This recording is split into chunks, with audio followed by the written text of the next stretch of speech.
of things that are really of interest to the people. Lalo na ngayon na kanya-kanyang batikos to their advantage. Kung saan lang sila makapabor, yun ang gamitin nila. But I assure you that we are all working diligently and truthfully. At gusto namin talagang makatulong. Whether this will help hasten the pandemic in the Philippines or not remains to be seen. We still have to have the vaccines in numbers because we have plenty of Filipinos to vaccinate. Now, ang importante siguro, mga kapatid ko, is that we talk first of what is important to you. Dumadating na yung bakuna, so I think that one of these days, everybody has to fall into line by sector. And with the added shipments arriving yesterday from Russia, let me thank the Russian people, the government, and President Putin for their kind-hearted support for the Filipinos.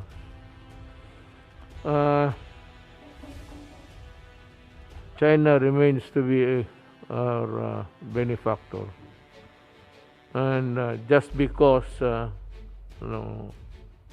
if I may just add something to the narrative, just because we have a conflict with China does not mean to say that we have to be rude and disrespectful. As a matter of fact, we have many things to thank for China for the help in the past and itong mga tulong nila ngayon. China, I know President Xi Jinping because I was blunt in my unang nakita namin, sinabi ko na kaagad about our resources dyan sa West Philippine Sea. At sabi ko, alam ko na may dalawang taong maingay. Sabi nga ni Xi Jinping na alam namin, yun yung nagdalawang si Albert pati si CARPIO ang nagregalo sa amin yung mga islands mo eh. Nirigalo, namimigay ang mga putang. Tapos you have the temerity to blame anybody for your, in diplomatic term, fupa. Tapos ako ang bintangan ninyo na it happened way back in year 2014 when the Philippine Coast Guard was ordered to retreat by, ayaw ko bakit, alam mo, mayor ako noon, pero hindi lang gusto kong sabihin sa military, bakit kayo nakikinig dyan sa putang ina? Huwag niya mag-retreat, hindi nga Pilipino ang mukha niya, tignan niyo, oversize.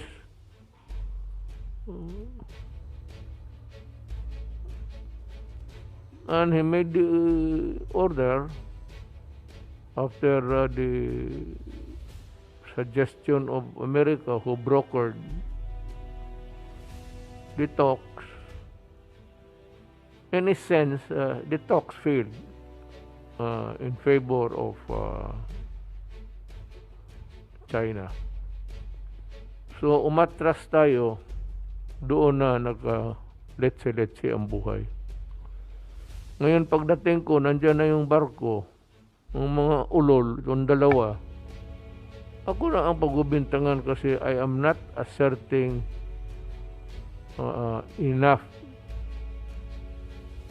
Ano pa ba ang pinaka puro matay abogado siguro, what would be the best evidence really to fight for and die for? If you have a piece of paper and say, I'm going to die, I'm going to fight for my life, for my property, and for my happiness, ipag-away ko to, bakit hindi nyo ginawa kayong mga putang ina ninyo? Huwag ninyo ikat yan. Tanungin mo ka, bakit pina-atras ninyo? Hindi kayo nagpadala doon at nagkagira na sana tayo noon, tapos na sana kayong dalawa. Because kayo ang i-lynch mo, brought misery to our country.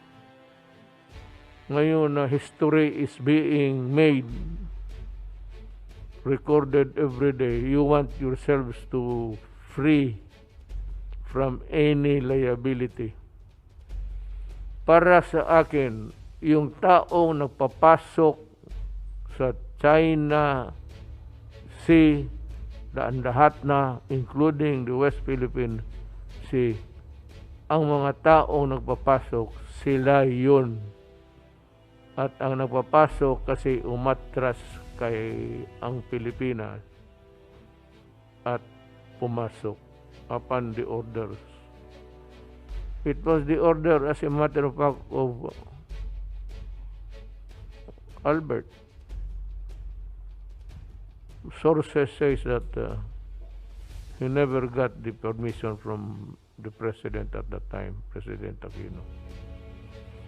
Yan nga nagmayang nagmamarunong. That's the problem when this cock-eyed scholars kuno begin to tinker in the affairs of the country, or allow them to have a wide elbow room so as to commit and discredit the country in the process. Yan ang dahilan. Ang pinaka-authority na to but there will be another time for him, maybe, is Roque. Abogado ito, and he was one of the lawyers who filed a case in connection with this itong agawa ng West Philippine Sea. Si Secretary Roque is well versed, well equipped, and he has the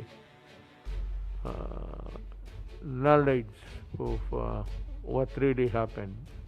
He is the human recorded history, kasi sige daldal hanggang hindi matapos ang ano. Tignan ninyo, matapos na lang kayo, si Roque hindi pa matapos magdaldal yan. Tignan ninyo. And that is to your maybe sadness and chagrin. So, unahin lang natin ang problema natin, alamin natin ang sitwasyon, galing mismo kay Secretary Duque. Now, si Secretary Duque, maraming sa kanya, batikos. Yun lang rin ang mga kalaban niya. Yun lang rin na gusto rin marinig lang na abogado o doktor, just to hear their name, maybe in the narratives of the news in the evening. Maligaya na sila dyan. Itong Albert na ito, ako pa ang sinisisi. Makita kita, suntukin kita. Buang ka. Ako ang pakialam man, ako ang nakialam na pagdating ko, nandiyan na yung barko ng China. Ang atin ang wala. Buti sana kung nandyan yung barko ng China, tapos pagdating ko, meron tayong barko. Yun! Ibang istorya yon. Magkahiyaan tayo doon. Pero ako nga, sabi ko kay, wala naman tayong away. At hayaan lang ninyo yung mga mangingisda. Kasi ang tao kumakain. I told China that I know that it's yours. According to you. I've heard that several times. But you must also have heard of the fact that people are hungry. Ang Pilipino ay gutom. And you are not oblivious to that fact. So, kindly just allow our fishermen to fish in peace and say there is no reason for trouble. If there is one brewing, you call our attention and we can talk immediately to solve the problem. Yun ho ang ano niyan. Huwag kayo maniwala dalawang isang retired na, wala na yan. Retired, anong nagawa mo? Anong nagawa mo pagka Supreme Court mo?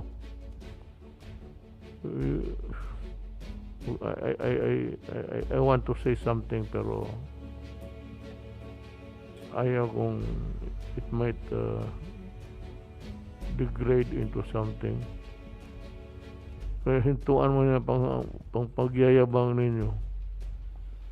Mga insultong ako, kayo yun, alam mo ano talaga ang problema? Putang ina, wala kayong bayag. Yan ang totoo. Nasa gobyernong ito, kung presidente ka, kung hindi ka marunong pumatay, hindi ka marunong mamatay, hindi walang pag-asa saan ka magtago. Every time there's a conflict, you mean to say, we will hide? Kayo nag-stand up doon. Ang aking armed forces, ng inyong armed forces rin, were ready to die for their country. Kayo yung mga walang bayag sa opisina, puro papel ang hinahawakan, wala namang aksyon na pupunta. May baha dito, may problema dito, may sunog, landslide. Inyo, newspaper lang, pati yung mga kaso. Ewan ko kung ilang kaso na hinawsyaw ninyo. Ito si Albert, sumipot lang ito. Pretending, Albert is pretending to be in public. Noong ko pa nahalata yan. He acts like with finesse. Sinasadya niya, parang a diplomat of the making of the century. Alam mo, sa totoo lang, hindi ako nimala. Una, hindi ka Pilipino. Hindi yung Pilipino yung mukha mo. Hindi maniwala sa'yo. Bakit kita kunin, I don't even think that, kita mo nga yung, mo, resident certificate mo kung Pilipino ka ba? Ito si CARPIO, tumaba na ng gusto. Walang ginawa kung hindi magdaldal, tumahimik ka nga ang putang ina mo. Let's tapos madaldal ako, nagamura. Bakit? Ganun naman talaga ako. And there is one thing fundamental that you said,